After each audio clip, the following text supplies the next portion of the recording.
వరద ప్రభావిత ప్రాంతాల్లో సీఎం చంద్రబాబు ఏరియల్ విజిట్ చేశారు. బొడమేరు కట్ట తెగిన ప్రాంతాన్ని హెలికాప్టర్ ద్వారా ముఖ్యమంత్రి పరిశీలించారు. బొడమేరు ఎక్కడ ఆక్రమణలకు గురైందో నిశితంగా సీఎం పరిశీలించారు. బొడమేరకు పడిన గండ్లు మరమ్మత్తు పనులను పరిశీలించారు ముఖ్యమంత్రి. కొల్లేరు చుట్టూ ఉన్నటువంటి గ్రామాల స్థితిని కూడా పరిశీలించారు.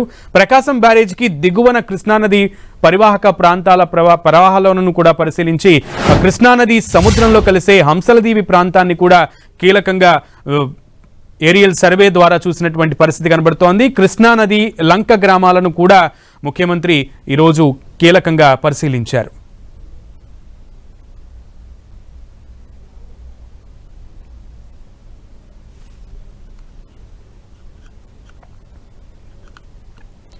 రైట్, కృష్ణానది వరద ఉధృతంగా ప్రవహిస్తున్న క్రమంలో కాస్త ఇన్ఫ్లో తగ్గిన క్రమంలో ఆ ప్రవాహాన్ని మొత్తాన్ని కూడా ముఖ్యమంత్రి చంద్రబాబు పరిశీలించారు. ముఖ్యంగా కృష్ణానది రాష్ట్రంలో ప్రధానంగా ప్రవహించేటువంటి జిల్లాలతో పాటు సముద్రంలో కలిసేటువంటి హంసలదీవి ప్రాంతాన్ని దాకా కూడా క్షుణ్ణంగా పరిశీలించారు. ఈ గండ్లు పడ్డానికి ఉన్నటువంటి పరిస్థితి ఏంటి అండ్ అక్కడ ఉన్నటువంటి ఆక్రమణలు ఏ రకంగా గురైనటువంటి పరిస్థితి ఉంది, అక్కడ ఎలా కట్టడాలు కట్టారు అనేది కూడా ఏరియల్ సర్వే ద్వారా ముఖ్యమంత్రి చాలా క్లియర్గా పరిశీలించారు. శాశ్వత ప్రాతిపదికన దీనికి ఏ విధంగా పరిష్కారం చూడాలనే దాని మీద అధికార యంత్రాంగం దృష్టి పెట్టింది. దీనికి సంబంధించి కేంద్ర ప్రభుత్వాన్ని కూడా సాయం అడుగుతూ ఉన్నారు. తాత్కాలిక సాయంతో పాటు మరొక వైపు దీర్ఘకాలిక దీనికి సంబంధించిన పరిష్కారం కూడా చూడాలని చెప్పేసి చంద్రబాబు నాయుడు ప్రభుత్వం భావిస్తూ ఉంది. మరోవైపు చూస్తే కనుక సైన్యం కూడా భారత సైన్యం కూడా ఇక్కడికి వచ్చింది. భారత సైన్యం కూడా దీంట్లో తమ సహకారము అందించేందుకు సిద్ధంగా ఉంది. మన విజువల్లో చూస్తూ ఉన్నాము. భారత సైన్యం కూడాను అక్కడ అంటే ఈ గట్టుకు తెగినటువంటి వైపుకు మరొక వైపు నుంచి వారు ఆ బోట్లలో ఉన్నారు. అటుపక్క నుంచి వారు కూడా సాయం చేసేందుకు ప్రయత్నాలు చేస్తున్నారు.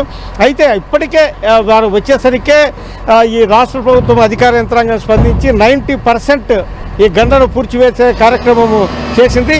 ఇప్పుడు మిగిలిన ఉన్నటువంటి ఈ మనకి విజువల్లో చూపిస్తున్నటువంటి ఏదైతే ఈ గండ ఏదైతే ఉందో ఈ గంటకి సంబంధించినటువంటి దీన్ని మటుకు పూడ్చివేయాల్సి ఉంది. మిగిలినవన్నీ కూడాను పూడ్చివేశారని చెప్పొచ్చు. ఇక్కడ మాత్రమే కొంత ఉధృతి అంటే కనుక గతంలో కంటే కూడాను ఇప్పుడు కొంత ఉధృతి తగ్గిందని చెప్పొచ్చు. ఎందుకంటే వచ్చేటువంటి అవుట్ఫ్లో ఏదైతే ఉందో అవుట్ఫ్లో తగ్గిన తర్వాత ఈ పూడ్చివేసే కార్యక్రమం కూడాను దాదాపుగా వేగవంతం జరిగిందని చెప్పొచ్చు. మధ్యలో కొంత వర్షము ఇబ్బందికర పరిస్థితులు కలగజేసినా కూడాను వర్షాన్ని కూడా లెక్క చేయకుండా అధికార యంత్రాంగము ఈ పనుల్లో నిమగ్నం కావడం జరిగింది.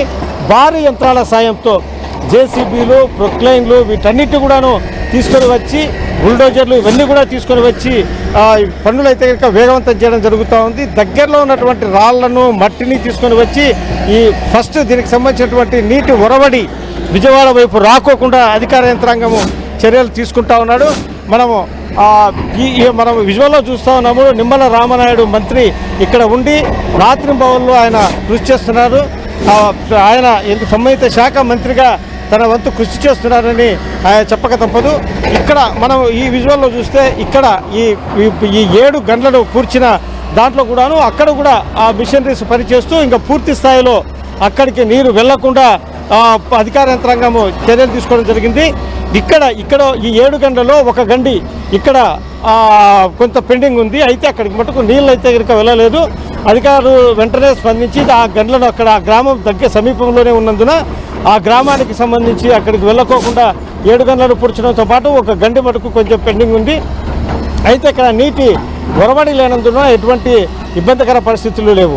అధికారులు మటుకు ఆ 7 గంటలను పూడ్చుకుంటూ ఇంకొక గండి అది కూడా కొంత పెండింగ్ ఉంది, దాన్ని కూడా పూడ్చివేసే ప్రయత్నం చేస్తూ ఉన్నారు. అయితే ఇక మిగిలింది మటుకు ఇప్పుడు మనం విజువల్లో చూస్తున్నటువంటి ఈ పెద్ద గండి ఇది మాత్రమే ఇప్పుడు పెండింగ్ ఉంది. ఈ గండిని పూడ్చివేస్తే విజయవాడ నగరానికి నీళ్ళ ఒరబడి అయితే కనుక ఖచ్చితంగా తగ్గుతుందని చెప్పచ్చు.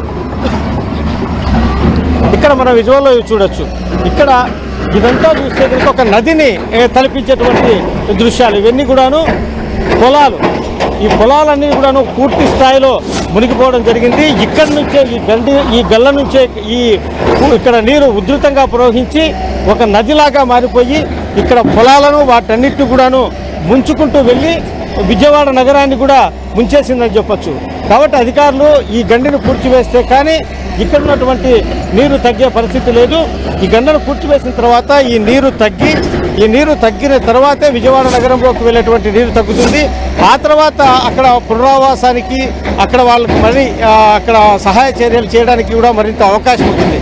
ప్రస్తుతానికైతే ఈ గండ్ల పూడ్చివేత వ్యవహారము దాదాపుగా 90% దాకా పూర్తి కావడం జరిగింది. రైట్ విజయ్ చంద్రన్, అయితే ఇప్పుడు మీరు ఏదైతే చూపిస్తున్నారో ఆ ఒక్క గండి పెండింగ్ లో ఉంది. అది కనుక పూర్తి చేస్తే కనుక ఆ గండి కనుక పూర్తి చేస్తే కనుక ఇంకా విజయవాడకి ఎటువంటి ముప్పు ఉండదు అని అంటున్నారు. అది ఎంత టైం పట్టే అవకాశం ఉంది పూర్తవడానికి? ఈ గండిని చూస్తే కనుక ఇది చాలా పెద్దగా ఉన్నటువంటి వ్యవహారం. కాబట్టి ఎందుకంటే ఇక్కడి నుంచే ఎక్కువ ఉధృతంగా నీరు వెళ్ళేటువంటి పరిస్థితి ఉంది. కాబట్టి దీనికి సంబంధించి ఇది పూర్తి స్థాయిలో దీన్ని చేయాలంటే మరో 2 రోజులు పట్టే అవకాశం ఉందని చెప్పొచ్చు. ఎందుకంటే ఈ ఎన్ని మిషనరీలు పనిచేసినా గాను దీనికి సంబంధించినటువంటి పనులు ఎంత వేగంగా చేసినా కూడాను ఇది లోతు కూడా ఎక్కువ మట్టి కోసుకుపోవడం జరిగింది.